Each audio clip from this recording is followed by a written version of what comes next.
सप्तमायं तीतो काश्यप गोत्रेष्य श्रीमान् श्री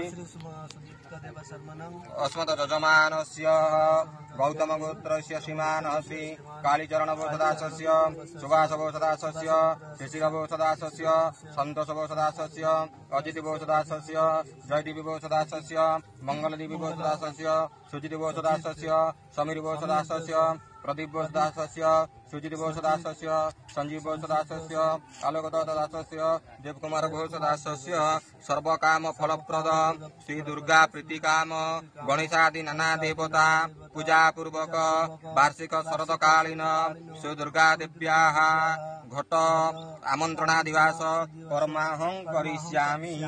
जलपान करेंगे सबदिक ढाली दिंतु पात्री गुआ बाहर कर दिंतु पात्री तले लेउटी पात्री ऊपर गुआ रखंतु।